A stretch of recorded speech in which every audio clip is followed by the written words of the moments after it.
Hello, How's things? How you getting on? we are live. Great. Yes, good. How are you? Very, very good. Yes, let me just mute this other thing here. It's quite noisy, but yeah, I'm doing very well. How are you this evening? Yeah, not too bad. We've been busy the last couple of weeks. Busy today, as always, but that just means that there's lots of nice new features coming. A lot of So stuff. we've been kind of working away over the summer, working on a couple of extra new projects, but we have some exciting new features coming on HiiKER over the next couple of weeks. I think we're Yeah, jumping into a pretty big sprint. So just while everybody's joining us, we won't let out any secrets just yet. I think everybody can hear us loud and clear. But we might give some insight at the end of the webinar here just to let everybody know what we're up to yes, and what we've been absolutely. working on and what we plan to work on for the next couple of weeks. So Yeah, I yeah, might look, I think we'll I might jump on into the welcome there to everyone, yeah, but yes, great to have everyone here. I think we have a few people joined already, but I think some people might come on as we go. One thing I will stress at the start, because I know it's a concern for some people, that we will have this on our YouTube page afterwards. So if you've missed a little bit, don't worry, but do stick around because it'll mean you can ask questions and we can engage with you. So that's always very, very helpful. But yeah. yeah, so. Sorry, go ahead, Pete. Right, Paul, I think you're going to present this evening. So the plan was to Yes. just do a bit of a journey through the entire process, finding a hike or planning your own hike, and then downloading the offline maps, getting prepped for your actual hike, and then going and navigating that hike. So it's going to be a pretty straightforward one. I think it's close to the basics webinar that we might have done a few weeks ago, but I do know we have lots of new users that are interested in seeing this kind of thing, and we'll let you into some little tips and tricks along the way that we'll know you'll enjoy. So if I find a way to interject and add a little highlight of something, I will do that, Paul, and I'll keep Yeah. an eye on the chat and see if I can get any good questions from the crowd here. So yeah, if you want to share your screen and fire ahead, we'll Yeah, get going. I'll share my screen. I do know you've mentioned, Pete, we do want to do a quick TGO Best in Test 2026, which Yeah, is funny because I was doing a webinar by myself. I think you might have been away or something like that. yeah. And people kept messaging into the webinar at the same time, like, by the way, you guys just won the kind of TGO Best in Test. So Oh, that's it's great. really, really nice to be able to mention that here. I was very skeptical on that call and I didn't believe anybody who said it, but now I have seen the evidence myself and I had the magazine in hand. So that's Yes. really, really nice to have. So I might go ahead and start sharing my screen here. So if I tap on share screen, and then I go to I have to go my entire screen, but hopefully it'll work. Maybe you guys can see me. Can you see my screen? Not just yet. I need to add it to the stage, which I will do now. Perfect. We good to Yeah, go? yeah, let's Fast. go. Okay. So yeah, you might kind of I can't see any of my notes anymore now because of the way this is working, Pete. But That's really good. so this is the home screen of the app. But I think as Pete mentioned, what I'm gonna do, to start here is just go through the basics of finding a hike. So for me, one of the easiest ways is just that search bar at the very top. You can tap right in there and you can begin looking for something that you might want. So let's say I wanted to look for kind of a little walk around Liverpool city centre. Just type in Liverpool and it'll already start bringing up some routes along there. I'll go to Sefton Park, which is a really nice place, lovely place for a walk. And there I can open that up. And I suppose there's two ways in which you can navigate this. One of them, of course, is with start navigation, and the other one is by opening the map there. But I'm going to go back to the explore page before I get that into too much detail there. And again, just go through this. So I've searched for Liverpool. And then I can see exploring Liverpool city centre comes up, Liverpool the whole walk, which is a bit more long distance there. But lots of routes that contain Liverpool in the name or in the place. And if I scroll down a bit further, I can see some community hikes. So that's actually one I created.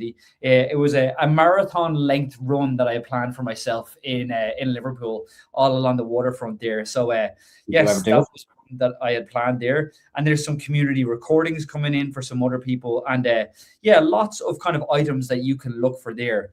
Yeah, So that's sorry, Paul. I think it's worth kind of pausing on this search page a little bit. You can yeah, search for a ton of different things on HiiKER. So you can search for different POIs. You can search for, as you can see there, community hikes that other users have created. You can search for just locations. So if you're going to a town on your holidays or you're going to a new place, you can literally just search for that location and bring it up on the map. So it's worth actually exploring that a little bit and searching for different items and searching for different areas, and you can find lots of things in there. Yeah, it's a very, very good point. So anything from, peaks that you might want to find, I can type in Ben Nevis and I can search for that there. Of course, it'll start bringing me up some routes with Ben Nevis in it. I've got some community hikes, as Pete mentioned, community recordings up Ben Nevis, and of course, the actual kind of POIs and the places themselves, Ben Nevis. So there's lots of different options there that come up that could be helpful for users. And again, one of the things that I don't know how many people use it, but you can also search in here for things like settings that you might want or you might want to adjust. If I want to go down to settings here, if I want to look at the measurement tool or I want to change my measurement units there, you can actually search for those directly through our search there.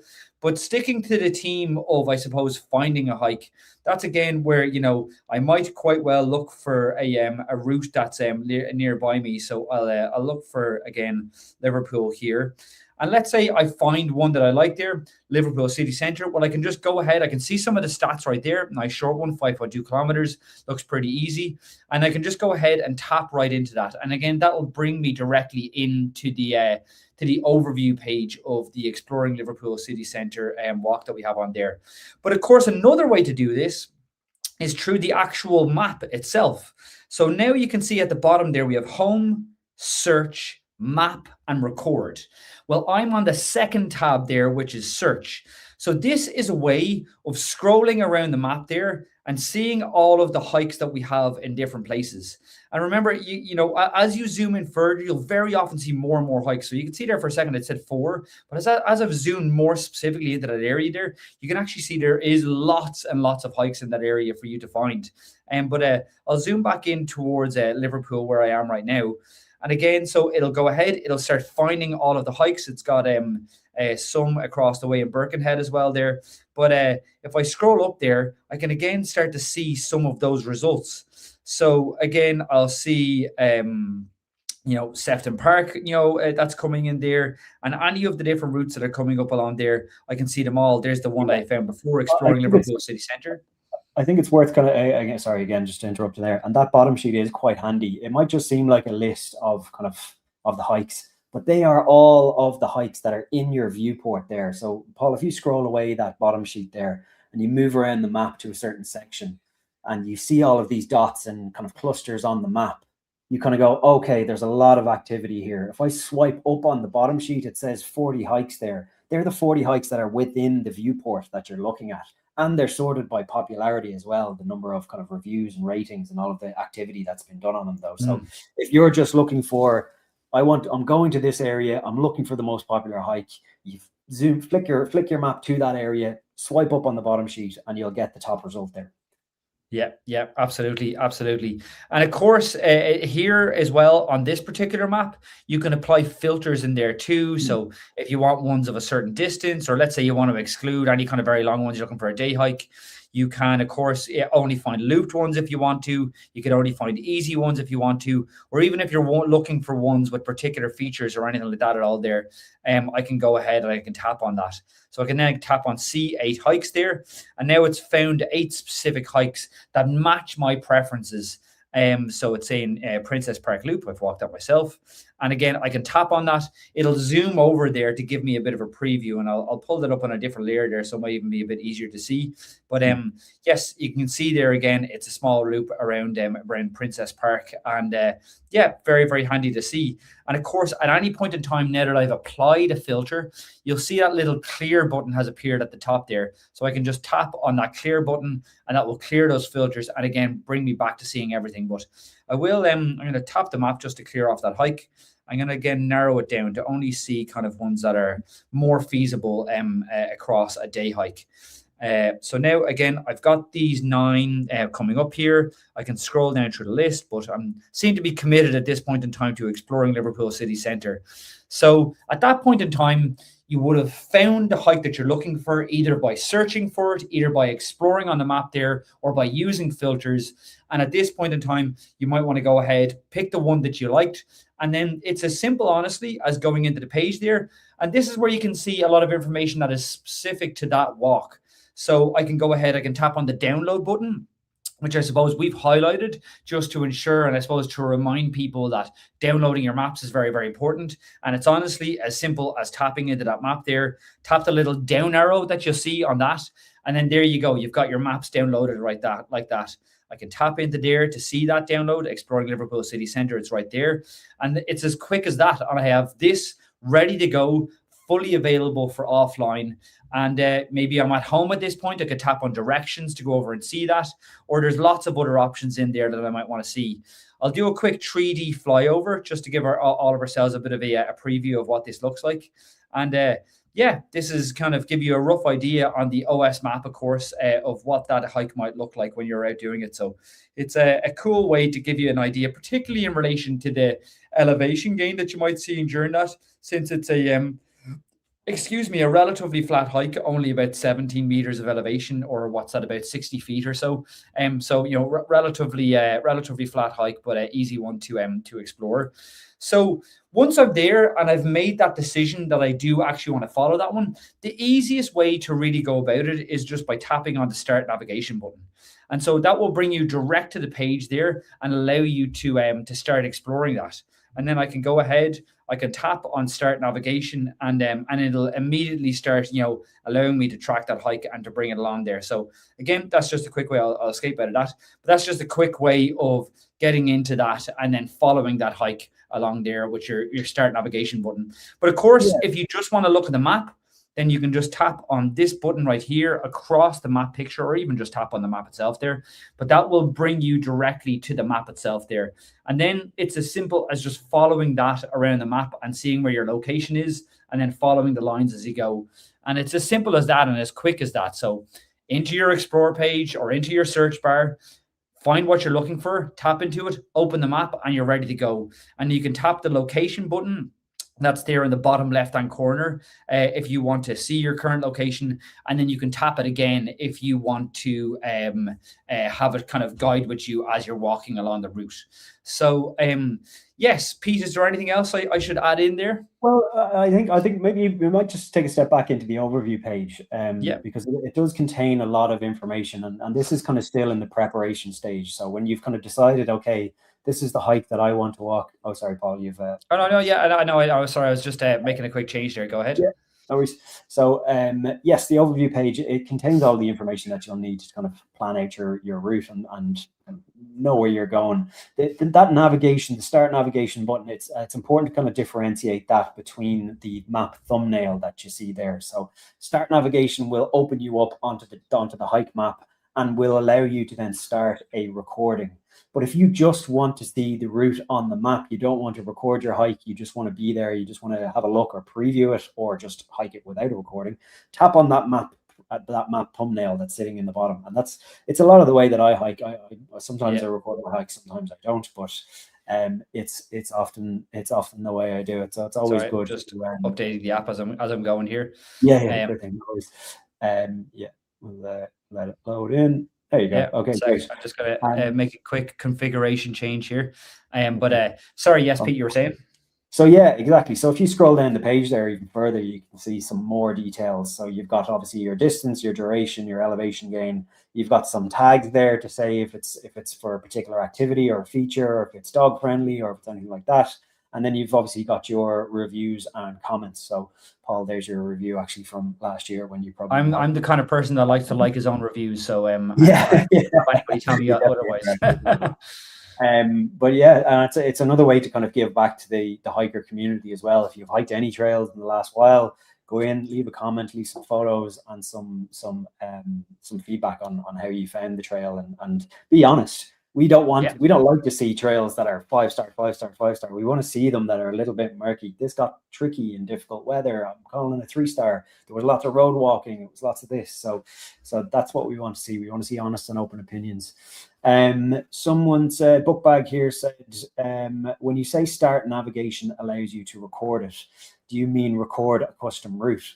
So when I say start navigation, if you want to click the start navigation button there, Paul, that will open up our recording screen, and it'll actually allow you to follow a route that you've chosen while recording your GPS tracker, and it will give you all the stats, your speed, your distance, your time remaining to finish the hike, and all of the nice bits and pieces there while you're actually recording your hike, if you wanted to record the hike and have a little bit of something to preview it afterwards. So that's what the start navigation button does. It allows you to kind of record the hike while you're following it, essentially. You might even switch to a different map layer, which somebody was asking about before that. So switch to the OS mapping map, kind of, it might blend it in a little bit, so you can really see the route stand out from the satellite map here. So that's what you're following.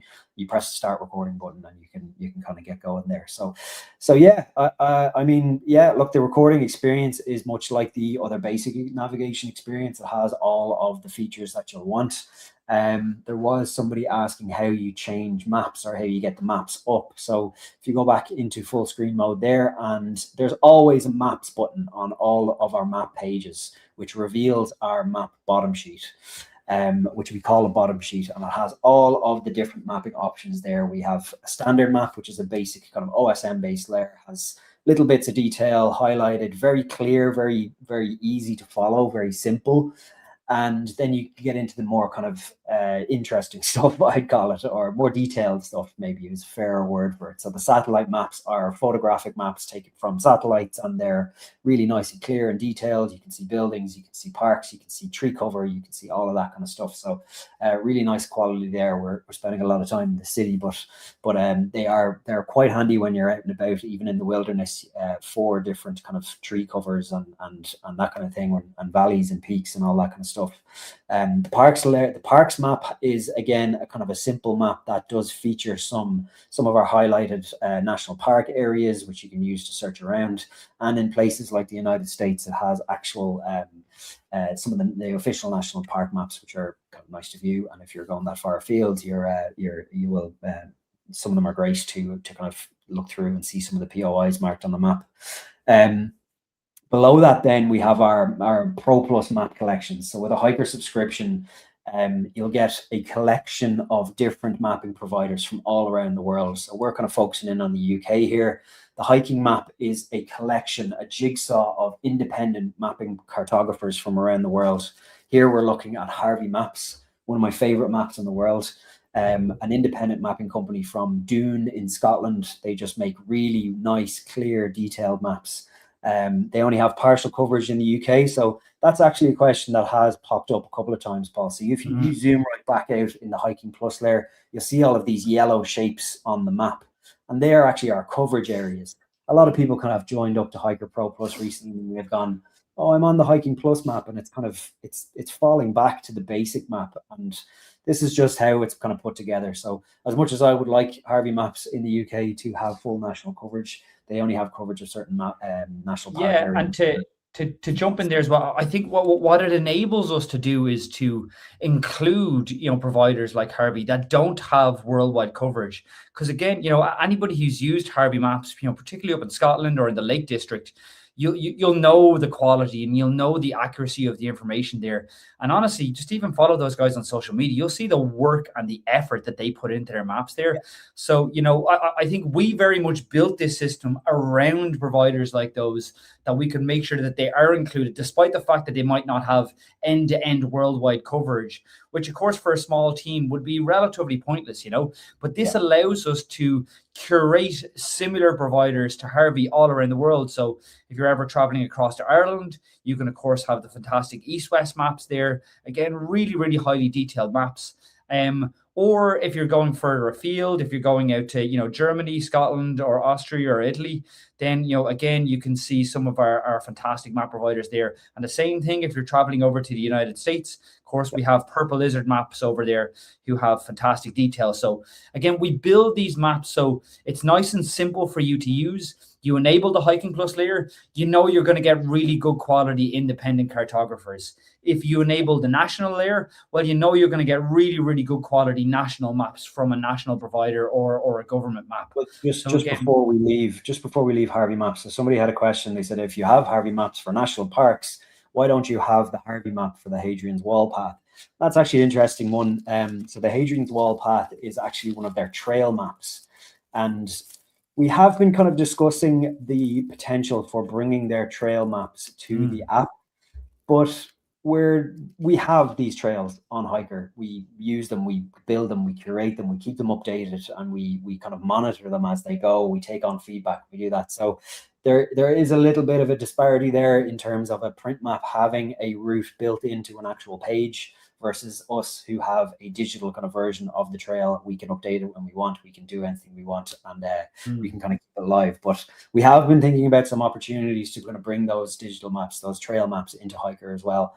They are great, they're fantastic, the surrounding areas are brilliant, but it's just the line on the map that we have a little bit of a but of course we do have full coverage with the national map as well, so exactly. There is plenty of really good options there. And again, these are up to date, Pete. I think it was only last week you might have updated them, so they're very, very up to date. They even have the very latest of the coast to coast walk contained within it too. So again, you know, they're great maps as well, and it's a very, very good option to have. Yes, exactly. So continuing on from there, so we've given you just as a quick synopsis. We talked first of all about being able to search from the homepage. So again, when Pete started talking about Hadrian's Wall path, the first thing I did is I just went all the way back to the homepage, just look for Hadrian's Wall path, and there it is right there. I was able to tap on it. Again, we also went through, once I actually found a walk that I wanted to go onto, going through the overview page and looking at some of the information here. We had a quick look at how to download offline maps and how to open up the map here. So next we might follow on from there. And Pete, you might have the agenda in front of you, but was it about planning your own hike, was it? Sorry, I was distracted answering a few questions there, but yeah. So there's two ways to kind of get out on the hills with HiiKER. You can find one of the official hikes, find one of the community hikes, find anything that you can kind of search for through the map or through the search bar there. But what many people do is build their own hikes, and what we've done is put a lot of effort into our hike planner to give you the ability to kind of build your own routes in the app, and that's why it sits front and center on our homepage here. So if you go all the way back to the homepage, the first big square you see there is plan a hike. Yeah, exactly. And so that's the big button there we have on the homepage. I'll go ahead and I'll just circle it for anyone can see, but it's this big button right here. You can tap that, and that's going to bring you into our system for planning your own hike. So again, I can go ahead, I can just start literally holding on the map there, and it'll add my start point, and then I can add another point there, and it'll add another point. And it's honestly as simple as that. I just go along, I hold my finger on the map for about a second or so, and it'll add the next point. And I can just keep going along like that, adding points. And of course, we have lots of options around that in terms of like automatically looping your route or anything like that. But that really is the kind of the most basic experience of how to plan a hike. So I'm going to clear the map for a second, and then I'm going to go to an area where we can maybe plan a more appropriate hike. So let's head over to the Peak District at the moment. So let's say I wanted to plan a little route up around this hill here. So I'll start down there. I'll start planning my way up. Again, I'm just holding my finger on the map for about a second, and it'll automatically snap along there. And then I'm going to go across up to the very top. At this point in time, I might want to peek at my little elevation profile, so I can just drag that up there. I think, okay, I've given myself a decent climb there. I've got about 600 feet of climb that I need to make across that. It's going to give me an idea of the type of surfaces that I'm going to see along there. So it's saying part of the terrain will be grass along there. Then I'm going to have, it doesn't have all the terrains there, but it's saying it's going to be paving stones here near the top. And then I can just continue planning that back down along there. So let's try and work our way back down along here. No, I'm going to undo that. Maybe we can come down around this side and work our way back around this way here. Again, I'm just holding my finger on the map for about a second, and I can plan my route back down there. So now at this point in time, I've made my 6.3 kilometer route, or what's probably about 4 miles or so. So at this point, I might want to just go all the way back to the start. So one of the convenient things that I can do is I've got 5 buttons along there: routing, undo, redo, hike days, and more. Well, the relevant button here is going to be more, because I can tap on that. then I can tap on the second option there, loop route, and that will bring me all the way back to the start. And now one of the things you can do is you can drag your finger along the elevation profile, and you can see when I do that, it perfectly creates a loop all the way back to the start there. And one of the handy things as well about dragging your finger on the elevation profile is, let's say you want to see, what point of the hike is it at its highest? So I'm going to reach a peak there of about 1,500 feet or about 474 meters. And see there, I can actually see where that little dot is there. So if I zoom in a bit there, I can actually see where that little dot is. So that is the very, very highest point of the hill. And yes, that is just one of the basic ways in which you can plan a route.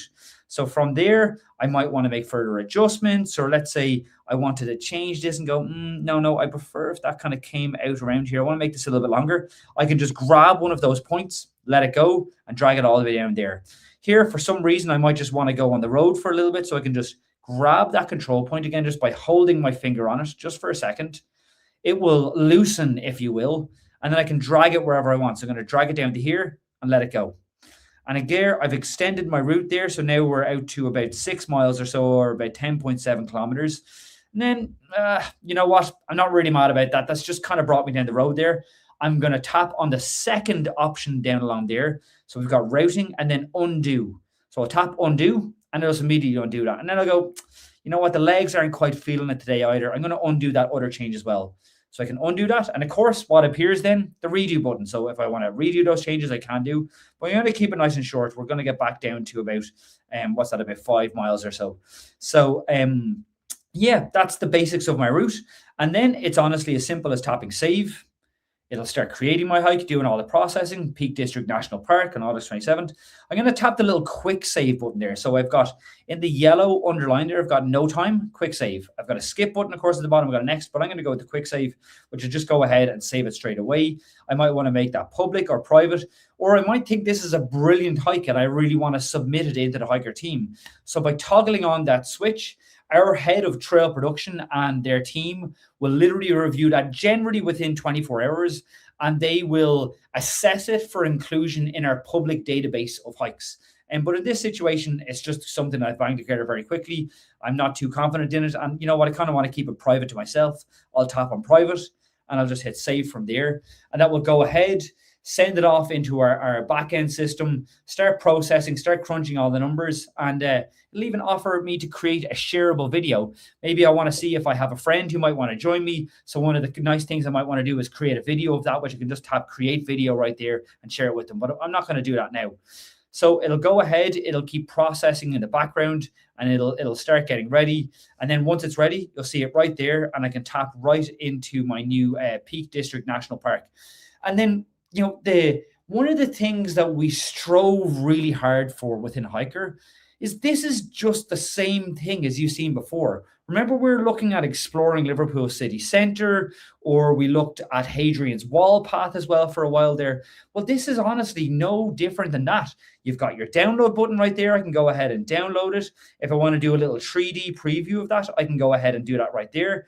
I can see that I've given myself a good climb up to the top there and a good run along that ridge. But again, this is a quick way to 3D preview that and to get a good feel of what it's like. And of course, again, if I want to create that video at this point in time to share onto my friends, I've got that really big share button at the bottom there that I can go ahead and tap and share out to my friends.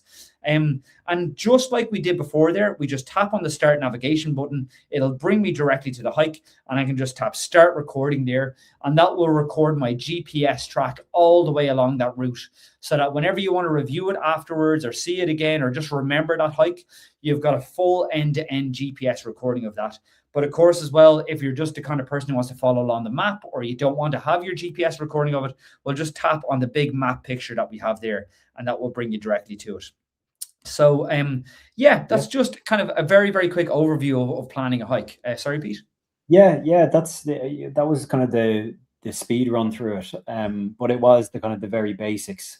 Tap a start point, tap an end point. While you're connected to a network, it'll find the most optimal hiking route for you. There are lots of additional features within the planner. Somebody asked, well, what if you want to go kind of cross country? What if you want to do this? There's lots of routing options within the planner that you can then use to really get experimental with it. If you want to kind of get yourself up a mountain in a straight line, you can try and do that. So Paul, even if you want to demonstrate the routing options there, yes. just for So and this does become a point of confusion for people sometimes. So no matter what I'm planning, you always start by setting your start point. So again, just as it says at the bottom there, long tap on the map where you want to start. So whether you're planning, to completely create your own thing, which let's say I want to try do on this hill here, I'm going to add my start point, which let's say I'm planning to start right over there. So at that point in time, you're going to see a small button has appeared there. So see where it says routing here, just above where it says hold. So just on my little sheet there, I'll give it a screenshot, just to circle it here for everyone. But it says routing down here. So if I want to go ahead and I want to change the way it routes my hike, I can tap on that. And in this situation, maybe I want to do line. So the top one there, line, means that wherever you tap, it will draw straight lines from that point. So let's say, this, is a route here. Not many people know about. Everybody thinks it follows that line up here, but I know the best way is to go straight up the hill. Well, you can see here, now that I've done that, it will just start drawing straight lines along the map.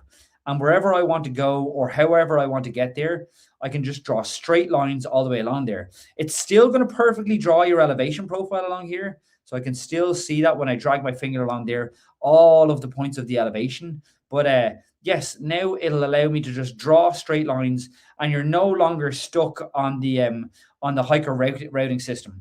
Now, at any point in time, you may want to change back to that. So I'll just tap on this routing button. So again, where I have 5 buttons all the way along here, routing, undo, redo, hike days and more. I'll tap on the first routing button there. And again, it'll bring up that same options menu again. So let's say I want to go back to hiking routes. So now I don't know whether it'll find any routes along there, and it has perfectly. So again, it's kind of found its fastest way to get back to a known path. And now it's bringing me along that now. And as I want to guide along, maybe I'll even try come up around this and work my way on back here. Oh, sorry. That's it. Let me come back. It'll work its way back along there via hiking routes. But at any point in time, tap on the routing button again into the line mode. Paul, you need to do another share. I need to do another share. Okay, apologies for that. I'll do it again. I was getting too distracted and way too into talking there to think about touching my computer screen. But are you able to see that now? Just popping up. Yeah, we're back. Brilliant. So again, as you can see that I'm drawing straight lines again now. And yes, I can just go ahead and I can do that. Now, a couple of small additional pointers, and this isn't really a deep dive specifically into planning. It's kind of more broadly around kind of, finding routes and navigating. Of course, planning is part of that.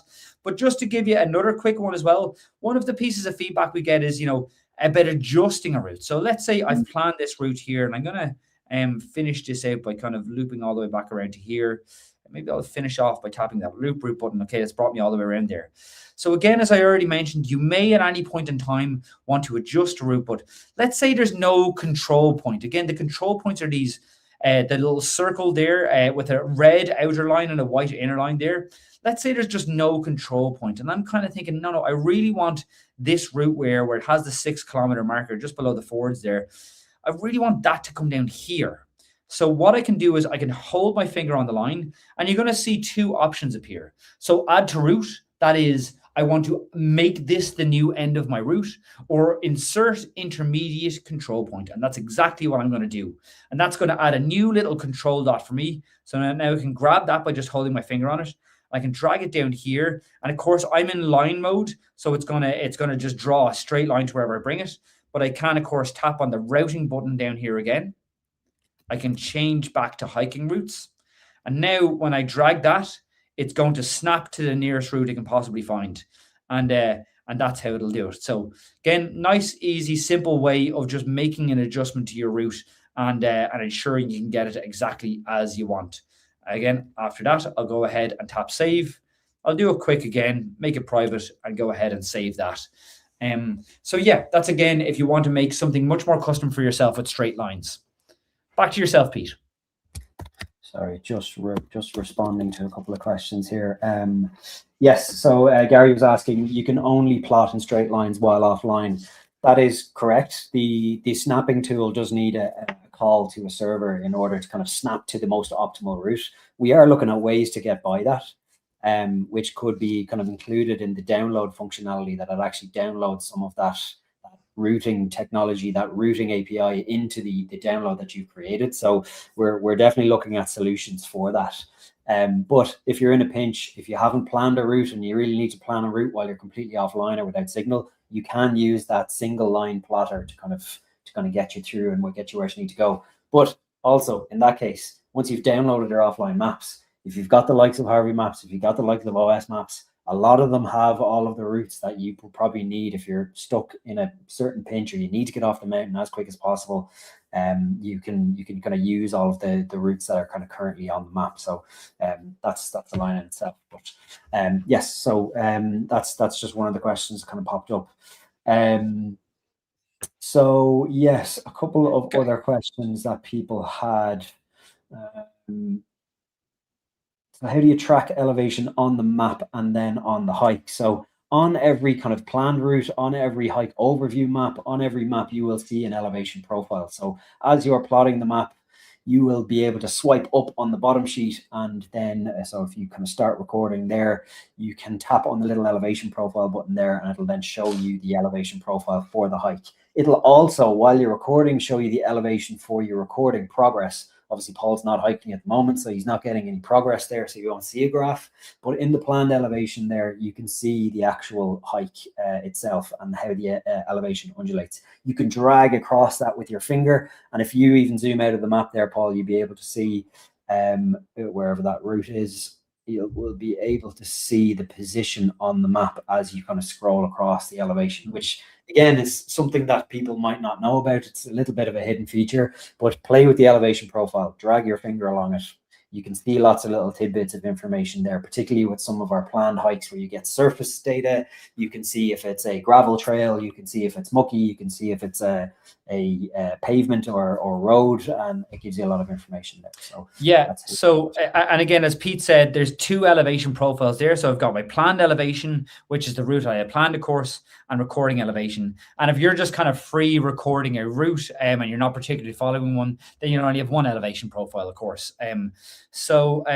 Yeah, that is kind of some of the basics of the elevation profile. But I might move on from there just to kind of dive in a bit more specifically in relation to navigation of some of the items. So, of course, I'm in a city center here at the moment, but for this situation where I was out navigating, I want to go through some of the options. So I'm just going to disable something here for you.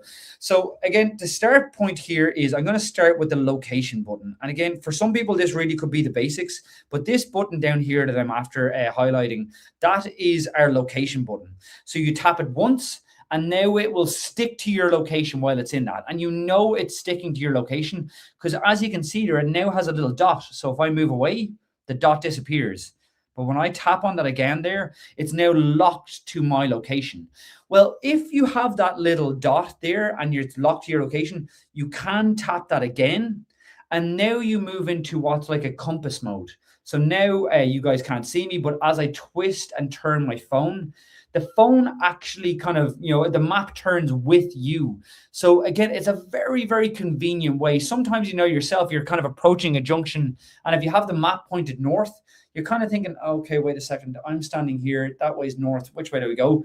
That is the exact situation where, again, tap the location button once, put the little dot in its house, tap it again, and then you're into compass mode. And it'll be so much easier. So again, if you imagine I was walking here and I was coming up towards, the road there and I wanted to do a left turn, I know now immediately I go up that way and then I turn over that way and then I'm straight out there. So it's a much, much easier way for you to understand. And of course, at any point in time, if you do want to turn your map back facing north, if you look on the coordinates bar at the top here, we always have a little map position indicator that you can tap on. So if you just go ahead and tap on that, it will immediately reorientate your map back north. Sorry, Pete, you were going to say something there? Yes, there's a couple of little tips that you can use to kind of enhance that further. So the navigation, sometimes people find that little location icon, the arrow there, a little bit small. So what you can do is in what we call the map information bar, which is the top. I'll just highlight this up here. The top little info bar at the top there. There's a settings icon on that, which contains a bunch of really handy little tidbits. And if you haven't noticed this before, this is going to be a nice little feature for you if you're using HiiKER. So yeah, you can jump out of that, tap on the settings icon. So we'll stick to the point here. You can actually adjust the location marker as you wish. So if you scroll all the way down, you can actually change the color of it. So you can even see there while Paul was on the OS mapping layer there, the blue kind of got a little bit lost where he was, particularly in the city when there's lots of different kind of colors happening there. You can make that stick out a lot more by kind of changing it to a different icon. You can even increase the size of that icon if your eyes aren't the best and or if you're in pretty bad weather, or you want to kind of keep your device quite low in terms of the brightness to save your battery. You can then increase the size of that and kind of get a good idea of where you are on that map. So that customization kind of section in the map information bar is really handy. You can do other things with that section by like changing the crosshairs. So maybe another little feature that people might not know too much about is that there's not many apps, navigation apps out there that have an actual crosshair in the center of the map.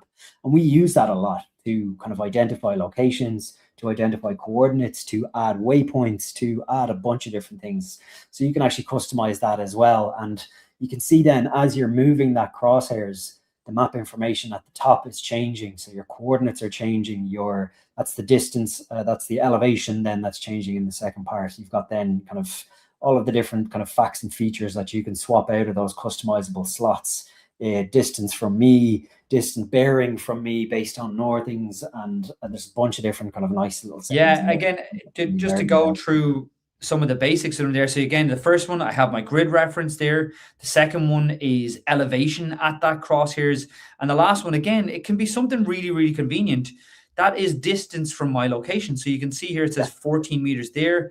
As I drag all the way up towards Albert Dock over here, or Royal Albert Dock, it says it's about 373 meters away, or about kind of 1,000 feet or so.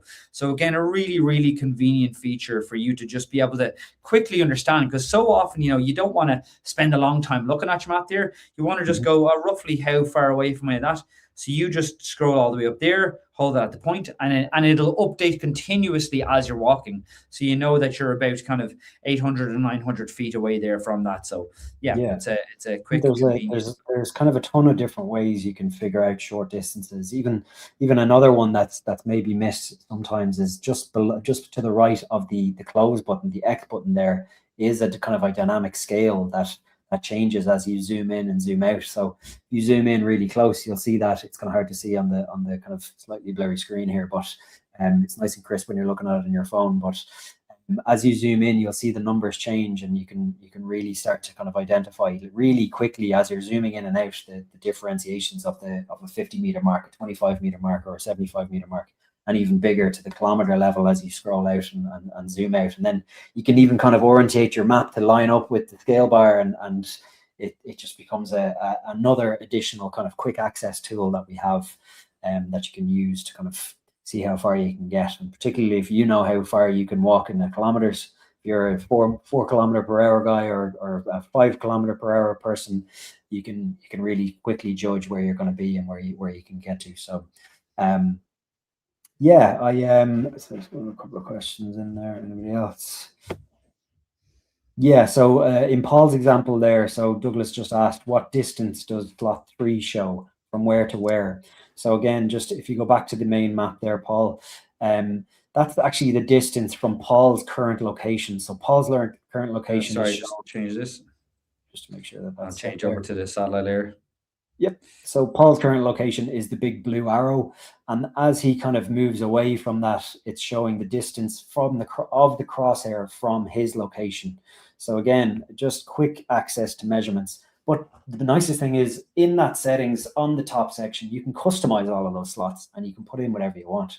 There's a bunch of different things. There's weather data, there's temperature data, there's, as I said, bearing to north and all sorts of crazy things that you can pop in there.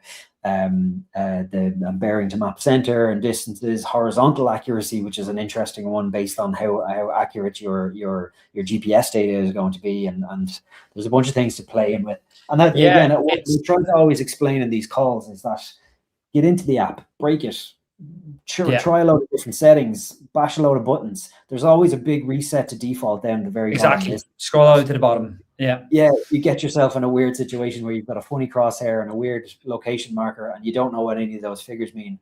Hit the reset to default button at the bottom there, and you get back to square one, which is what we put out. Exactly. Yeah, and there's more options in there that myself and Pete can realistically go through here, but again, yeah, you always have that big option there. So again, on the theme of navigating again, another common question that we often get for big people is sometimes you want a really clean map. And you know what? You're like sometimes when you have elevation profiles at the top and start buttons and all this stuff there. So again, a very handy feature within the app is you just tap on the screen and it will clear everything out.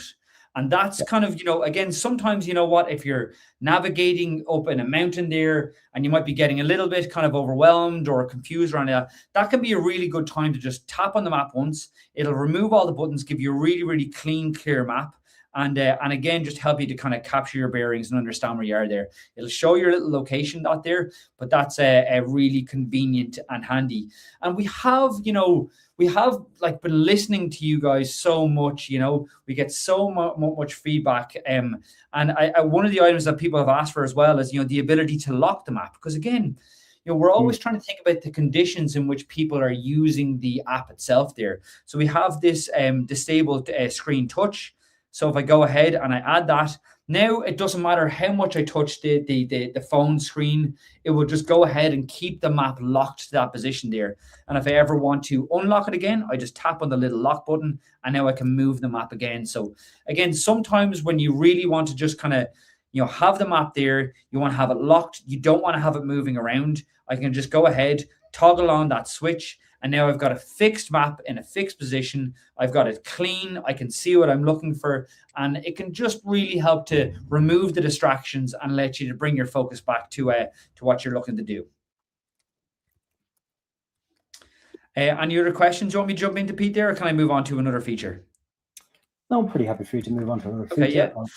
One of the other items that I think is really relevant in relation to, navigating a route. So I'm going to go all the way back to the Peak District route that I have planned there. And I'm going to tap on Start Navigation.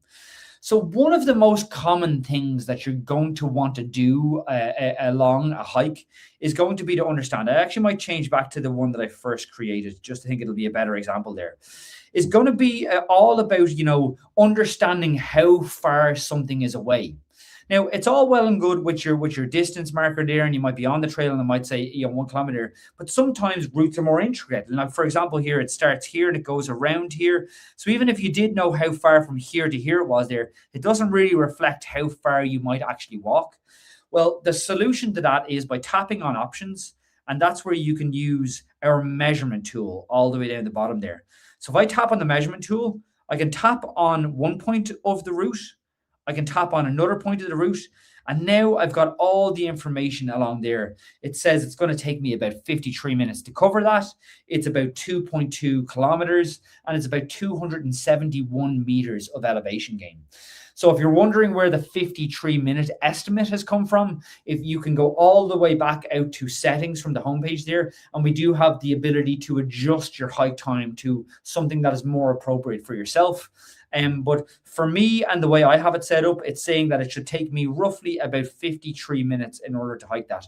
Now, of course, there can be exceptions to that. You can just take it as a rough indicator. It's not going to be a precise kind of arrival time, but it should give you somewhat of an indication of what it's going to be like. And then there's other factors you might want to consider into that, like the current conditions, if it's very windy or rainy, anything like that that might slow your progress down. But generally speaking, about 53 minutes for me. So again, one of the handy things here is I can grab either of those points, much like in the planner itself, and I can just hold my finger on it and I can drag it to wherever I want to. So now it's finding out what it's going to take me to go all the way around that loop. Let's say I want to drag it back here just until I get to the top of the ridge. I can see what that's like there. And again, at any point in time, I might even want to go back to my maps and use some of our other features. For example, 3D mode. So I'm going to tap on maps down here, enable 3D. This will give me a bit of a different perspective here. So now I might twist the map around here. And again, I'm just using a twisting motion with my fingers. Let's go back into the measurement tool now. Let's tap on my start point. Let's tap at the top there. And so now I've got a little bit of context. It's going, okay, well, I need to go up here and I need to go around that. And then it's going to take me roughly about, an hour or so to hike them. So it's giving me a rough idea on how long that is going to take. So it's saying about 20 minutes to get up there and across to the other side of the hill. So again, a handy feature here. And again, when you're in 3D mode, it's just a way of getting a different perspective of the hike so you can get an understanding of what it's going to be like. And again, sometimes, I even find it helps me to, or certainly for beginners, I find it helps them to intuit a little bit what those contour line means. So as you can see, those contour lines are starting to bunch together, which means, of course, that we are either ascending or descending. And here, of course, we can see from the numbers on them across this side that they are ascending. And yeah, that is our measurement tool. So again, you access that by tapping on the options button all the way down here. I'll just highlight it very quickly. That options button down here. And then I just scroll all the way down until I see my measurement tool that's all the way down here. So that is how I access my measurement tool. One of the questions that's popped up a few times here is, how do I get audio cues for when I've gone off route? And that's the same menu. So in the options menu, Paul, if you want to click that, there's a ton of additional kind of things you need here. But at the very top, sitting up there, is the off route warnings toggle switch. Now, this should be active by default when you first start hiking. It is a Pro Plus feature that it'll give you a bit trial of it. It'll let you kind of find out how it works. But what it's going to do is going to give you a notification when you have walked a certain distance from the trail. It's going to give you a notification and a little audio signal and a little message on screen as well to let you know that you're off trail and you need to kind of check the map and get back on board. You can set that to a certain distance if you like. I think we go from 100 meters to kind of 500 meters, depending on what you want to kind of really focus on, and depending on how far you want to actually veer from the trail yourself. But that's how you access that. When you're following a route, tap the options button and toggle on the off-route notifications. Douglas was asking there if you could just show again how to lock the map. So that's yes. Okay. So again, Douglas, to do that, what I do is I tap on the settings button at the top there. So I'm going to just highlight it very quickly. So again, this button all the way up here. So I just highlight this button here. So you tap on that button, and then that will bring you into your settings here. And all the way down at the bottom, we have this disable touch screen. So by enabling that, it now locks the screen. And it means, it's after locking it for me in 3D mode, which I'll undo. Let me disable 3D very quickly.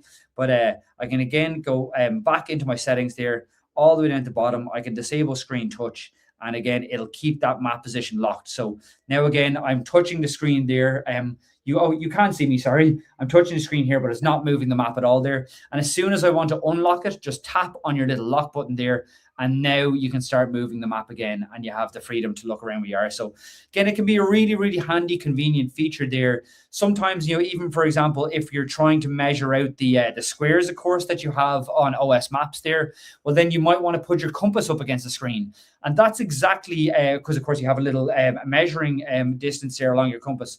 That's exactly the kind of situation where being able to lock your screen very, very quickly and easily can be a convenient and easy feature. So, yeah. So there are a lot of little niche features within HiiKER. What we've really tried to do is keep the base level experience very simple. Find a hike, plot a very simple hike, navigate with it, and get to success.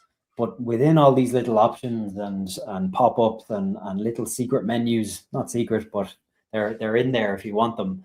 There's little niche features that you will find that will enhance the experience just for you, and the customizable experience just for you as well. So again, if you leave here with anything and you're just getting into the HiiKER app, press some buttons, make some mistakes. If you ever get into a situation where you can't go beyond, or you're stuck, or you've broken something, go back to the homepage, tap on that big customer support button that's there. You will speak to me or Paul. We have introduced an AI bot, but the first question that it asks you if you want to speak to a human. that's going to speak to us. So don't be worried when you do see an automated response there. You can just ask to speak to a human and it'll get through to one of us. So, And look, please don't try this that is now because we're something. about to get distracted. But Yeah, this is something that we really do, and like I challenge other people, go into other apps that you have, go into, I'll leave them all nameless at this point in time, but go into them and like have a look and see, can you find support buttons there and can you chat with somebody there? And what I've noticed is for a lot of them you can't, or they really really make it very very hidden if you want to try to get support. And it really is one of the ways where we want to differentiate ourselves, and how we're so thankful for you guys, because you come, you ask us those questions. It is a chat from through that very chat system there that we had with a customer that resulted in the introduction of that lock map feature. So we really do listen in there. We really love to hear you, but also do give the bot a go, because I suppose myself and Pete also put a huge amount of our knowledge into that bot, because sometimes you just want to get a quick answer and you don't want to wait for myself or Pete or one of the other team members to jump on there. So give the bot a go. It can be really, really helpful sometimes, and it's generally very good at giving you a quick answer there. But at any point in time in your chat, and just say, no, don't like this, or it's not helping me, one of you lads jump on and help me out there, and we always will. Yeah, exactly. Okay, we're coming up to the end of our hour here, actually, which was quite quick. Do you want to chat about some of the new features we're working on, or do you want to leave it all a mystery? I think we will chat. Look, mainly because we love getting your feedback. So if you have any ideas around these, it's something we're very, very much interested in. I think there's two really big projects that we're coming towards now. One of them is all around peaks. We love, being, into hiking. We love climbing mountains. We love getting to the top of mountains. It's always something we love. So with that, we're really excited to very, very shortly introduce a peak bagging feature where you can start to track all the peaks that you've ascended. But with that, we're going to be adding an augmented reality feature. So where you can lift your phone up, look at the camera and see the names of all the mountains around you. And we're bringing some of our own unique twists and our own unique skills to that as well, where you could look at that, identify the peaks that you have or have not bagged, tap on it, see any of the routes that actually go up that, and start planning that way. So, one of the things that we really love doing is building cohesive systems, where you have your AR peak viewer, you can see a peak that you like there, you can tap on that peak, you can understand the routes that go up that peak, you can complete that, and you can ultimately have that peak added into your peak bagging list as well. So that's the kind of stuff that we're really excited about. And then outside of that, the next big item that we're starting to work on is a turn-by-turn navigation, so that when you are out on the hills or even doing a city walk, like my exploring Liverpool city centre there, you can now get turn-by-turn audio navigation and on your screen as well. Turn left in 200 feet, continue straight for 1 mile, that kind of turn-by-turn navigation that we're really, really excited to add into the app there. Is there anything else you wanted to add there, Pete? No, they're the two kind of big ones. There's a couple of little bits that we have been kind of playing with the idea of. Somebody raised the idea earlier on of kind of notifying people or allowing users to notify of like unpassable trails or danger areas or warnings or animal sightings and things like that. A couple of other apps do it. We think we can also do it quite well. So kind of little options that we're kind of looking at to really dive into at the end of the summer and over the kind of the autumn and winter period.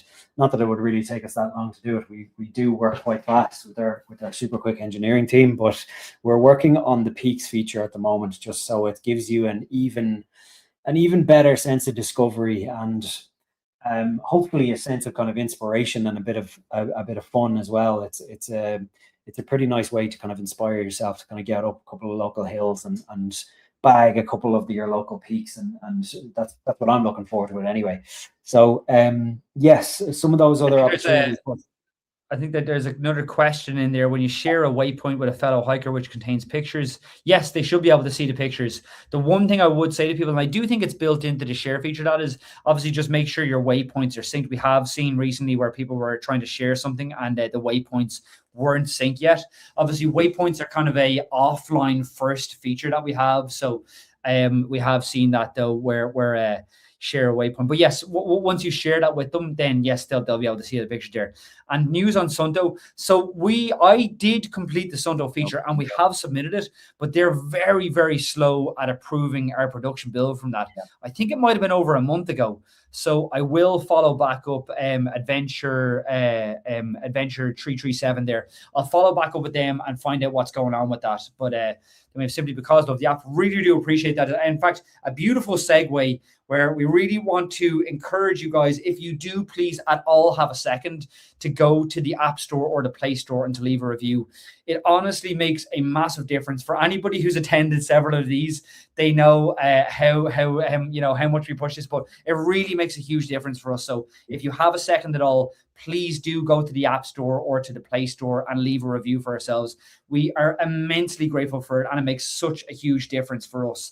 And yes, jump into the chat with us. We always love to talk to you guys. My own email is paul@hiiker.com. Pete's email is pete@hiiker.com. We're not ones to hide away from talking to you guys. It really makes such a difference for us to improve the product. So please do reach out to us. But if you do have a second, leave a review. We really do appreciate it. Yes, 100%. Yeah, nothing else to say about that. Please leave a review. That'd be great. Okay, thanks for joining us, everybody. We will do another one of these in the next couple of weeks. We've, again, been trying to keep them kind of every 3 or 4 weeks at the moment. So if you have any ideas of what you'd like us to talk about or go through, we have done previous webinars on the likes of advanced planning. I've even gone out and done a bit of a recording while kind of following along. So we might try and do one of those maybe at some stage to actually kind of get out there. Could be a bit of a nightmare technically, but would be funny to watch. So if you have any ideas of what features you would want us to go through on our next webinars, let us know. And if you have any ideas for features for the app as well, we're more than open to hear any suggestions that people might have. We love thinking of ideas and dreaming up ways that we can implement them. And as Paul mentioned, get in touch with the customer support. It's the way that we grow the app. It's the way that we develop more features. It's the way that we learn. So it's helped us a lot. So we'll be on for the evening and taking all your questions there. So thanks, guys. End the stream now. See you later, Paul. Have a good one. Thank you. Cheers. Bye bye.